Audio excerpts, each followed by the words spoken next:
and to China's nuclear breakout. With our allies, South Korea, Japan, and Australia, we should discuss nuclear burden sharing agreements. So, Mr. President, Putin's visit to North Korea is just another sign. Delays only diminish American strength and embolden our adversaries. 푸틴은 자충수를 두었고 이는 한국의 핵무장 계기가 된다. 친구 없는 두 국가 북한과 러시아의 군사동맹이 결국 한국이 핵무장을 할 수밖에 없는 요인으로 작용하고 있습니다. 러시아가 북한의 첨단 무기 기술을 제공해주기로 하면서 한국과 미국 내에서는 한국의 핵무장을 용인해야 한다는 목소리가 커지고 있기 때문인데요. 특히 러시아는 북한이 전시 상태에 돌입할 경우 러시아군을 지체 없이 개입하겠다는 협정까지 맺어 한국과 러시아의 관계가 급속도로 악화되면 물론 한국 전쟁의 원흉이 소련이었다는 점에서 러시아에 대한 반감도 더욱 커지고 있습니다. 특히 북중러 동맹이 지닌 핵탄두만 합쳐도 수천 발이 넘는 상황이라 한국의 핵무장은 이제 선택이 아닌 필수가 되어가고 있는데요. 러시아는 전세계 핵무기 보유량 1위, 중국은 미국에 이어 3위, 북한은 9위를 차지하고 있지만 한미일 동맹에서는 오직 미국 한 국가만 핵을 보유하고 있어 파워 밸런스가 어긋난다는 평가입니다. 이에 한국 국책연구기관은 자체 핵무장을 포함한 북핵 문제 대응 옵션의 다각화를 검토해야 한다는 내용의 보고서를 발표했습니다. 국가안보전략연구원은 최근 홈페이지에 게재한 러북 정상회담 결과 평가 및 대한반도 파급 영향 제하 전략 보고에서 이번 푸틴 방북 시 러시아가 유엔 안전보장이사회의 대북 제재를 대놓고 무시하는 방식으로 북한 핵무장을 우회적으로 용인했다며 시간이 갈수록 북한의 핵 보유국 기정사실화 추세가 강화될 우려가 있다고 밝혔는데요. 그러면서 한미 확장 억제를 지속적으로 강화하는 한편 전술핵 재배치 및 나토식 핵공유, 자체 핵무장 또는 잠재적 핵능력 구비 등을 포함해 다양한 대안에 대한 정부 차원의 검토 및 전략적 공론화를 추진해야 한다고 강조했습니다. 그러나 일각에서는 한국 내에서 거론되는 핵무장 주장은 의미가 없다며 결국 미국의 용인이 있어야 핵무장이 가능하기에 미국의 결단이 중요하다는 의견들이 나오고 있는데요. 한국은 1974년 개정된 한미 원자력 협정과 1975년 가입한 핵 확산 금지 조약에 따라 미국 동의 없이는 플루토늄 재처리와 농축을 할 수 없는 국가로 분류되는데 실제로 미국은 박정희 정부의 핵개발 당시 압력을 가해 파탄을 냈고 노무현 정부 때에는 농축 실험만으로도 한국에 압력을 가한 바 있었습니다. 그러나 현재 상황이 달라졌는데요. 북한과 러시아의 핵 위협이 실제화되면서 한국의 핵무장에 대한 미국 내 찬성 여론이 거세지고 있습니다. 미 의회 상원군사위원회 공화당 간사인 로저 워커 의원은 지난 20일 상원 본회의에서 인도 태평양 지역으로의 미국 핵무기 전진 배치와 한국, 미국, 호주 등과의 핵공유 협정 논의 등을 촉구하였죠. This week, Russian dictator Vladimir Putin visited the North Korean dictator Kim Jong-un in Pyongyang. This rare trip was a sign of a new reality, and it amounts to bad news for the United States and for our alliance and for the forces of freedom around the world.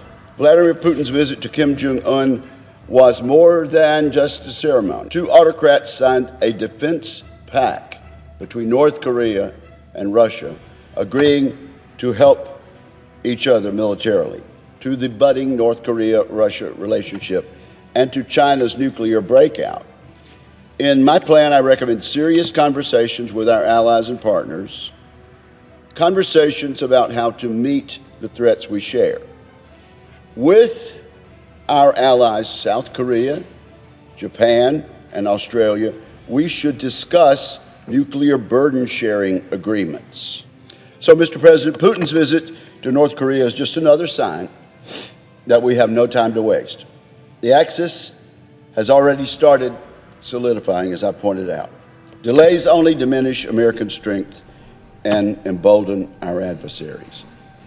이 밖에도 미 백악관 군축 담당 국장 역시 분명히 말한다. 적국의 핵무장 변화 추세에 맞춰 현재 배치된 핵무기를 늘려야 할 때가 올 수 있다라고 했고, 카토 연구소의 더그밴도우 선임 연구원은 외교 전문지 포린폴리시에 한국의 독자적 핵무장 개발을 차악의 선택으로 받아들여야 한다며 더 많은 핵물질을 탑재한 북한의 다탄두 대륙간 탄도미사일이 미국 도시들을 겨냥하는 것보다 한국의 핵무장이 훨씬 더 이득이다라고 말하였습니다. 또한 트럼프 행정부에서 한반도 정책 실무를 담당했던 앨리스 호커 전 백악관 국가안보회의 아시아 담당 선임부장관은 우리는 한국이 자체 핵무장을 향해 계속해서 나아가고 있으며 어쩌면 더 빠른 속도로 나아간다는 사실을 배제할 수 없고 북한과 러시아의 관계 심화가 확실히 한국을 그러한 방향으로 내몰고 있다라고 생각한다라고 했죠.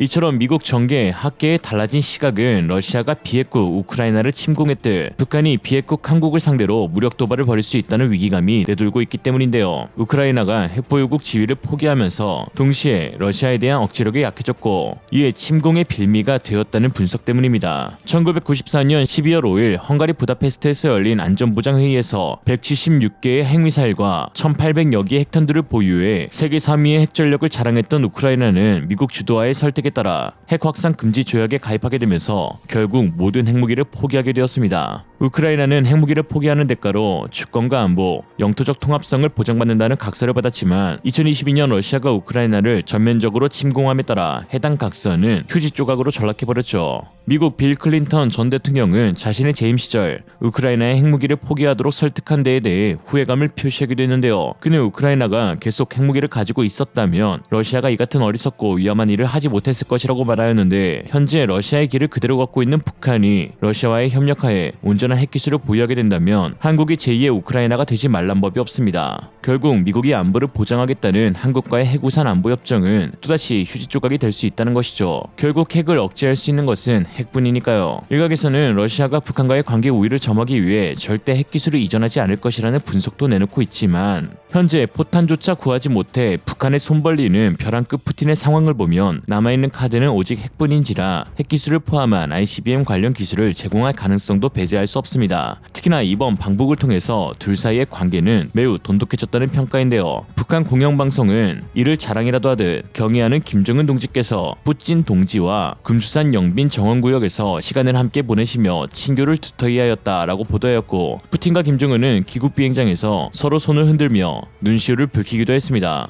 아니 그런데 손을 왜 이렇게 아련하게 흔들어? 둘 다 친구가 없어서 그런가? 그렇다면 한국이 미국의 용인하에 핵무장을 하게 된다면 과연 실제적으로 그 기술력을 확보할 수 있을까요? 2024년 시점에서 한국은 핵무기의 3요소 중 대륙간 탄도미사일을 제외한 투발수단 전부와 기폭장치 제작에 필요한 기반을 갖고 있으며 핵물질은 없지만 마음먹기에 따라 단기간에 대량 보유가 가능합니다. 한국 핵무장은 산업통상자원부, 대한민국 국방부, 국방과학연구소, 항공원자력연구원 등 에너지, 군사 관련 기관들이 주축이 되어 담당하게 될 것인데요. 원전에서 보관 중인 사용 후 핵연료를 재처리하는 공장을 설립하는 것이 최우선시 될 것인데 이미 한국은 원전을 수십 년간 돌렸기 때문에 사용 후 핵연료는 넘쳐나서 핵무기에 필요한 플루토늄을 만드는 데에는 전혀 부족하지 않다는 평가입니다. 서울대 원자핵공학자 석윤열 교수는 한국이 보유한 플루토늄의 양은 핵무기 5,000기에서 8,000기를 생산할 수 있는 양이라고 하였죠. 또한 한국은 세계 5위 안에 드는 미사일 강국으로 최고의 정확도와 추력을 자랑하는 투발수단들을 지니고 있는데요.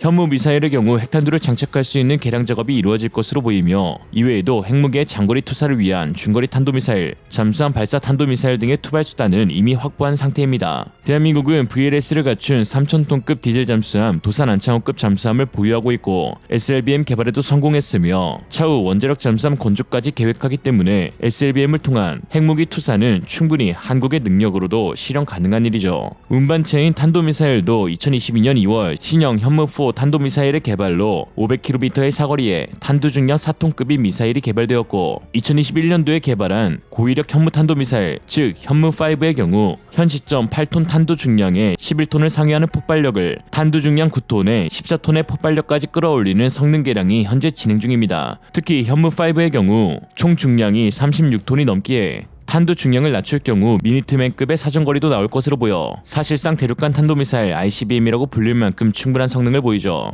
특히 한국이 발사한 세 번째 인공위성 우리별 3호의 경우 현재 우주에서 지구로 진입하는 재돌입 기술이 거의 개발 완료되었다는 소식이 전해졌는데요. 기술치는 물론 비슷한 기술이고 응용할 수 있지만 대한민국의 대기권 재진입 기술 연구 목적은 ICBM 개발이 아닌 샘플 회수라고 말하며 아나운서에게 눈치 챙기라 했습니다. 그럼에도 사실상 ICBM을 만들 수 있는 기술 자체는 맞다는 점에서 주목받고 있습니다. 이처럼 한국의 핵탄두를 보유하기 위해서는 결정적으로 플루토늄을 무기화할 수 있는 핵연료 재처리 기술을 확보하는 것이 관건인데요. 최근 트럼프 전 대통령 당시 국무장관이었던 폼페이오는 한국의 핵 능력 증진 결정을 존중하겠다는 발언과 함께 핵연료 재처리나 농축이 트럼프 집권 2기 때 왜 안 되겠냐며 더 견고한 민수 원자력 능력이든 더 나아가 복잡한 핵 프로그램이든 한국인들이 어떤 핵 능력을 증진하기로 결정한다면 미국이 반대할 이유는 없다고 폭탄 발언을 했습니다. 이제 한국 입장에선 북중러 동맹 강화에 대한 대응, 우크라이나 무기 지원에 대한 대가로 플루토늄 재처리를 비롯해 핵폭탄 제조 및 핵잠수함 개발이 가능한 20% 이상 우라늄 고농축을 협상 테이블에 올릴 명분을 얻게 되었습니다. 일각에서는 고작 수백 명의 기술자만 보유하고 있는 한국이 과연 제대로 핵무장을 할 수 있느냐며 여전히 미국의 해구산을 신뢰하는 사람들도 있는데요. 이는 하나만 알고 둘은 모르는 것으로 그 고작 수백 명의 기술자들이 세계 최고의 탄도미사일 현무를 만들어내었다는 사실이 있고 있나 봅니다. 혹시 또 모르죠. 이제까지의 한국 무기사를 보면 알 수 있듯 어쩌면 핵탄두의 개발은 이미 완성 단계일지도요. 오늘 한 줄평, 한국의 핵무장은 푸틴과 김정은을 통제하는 목줄이다. 이상으로 리얼리즘이었습니다. 여러분의 생각은 어떠신가요? 현명하고 지혜로운 여러분의 의견을 지금 댓글에 남겨주세요.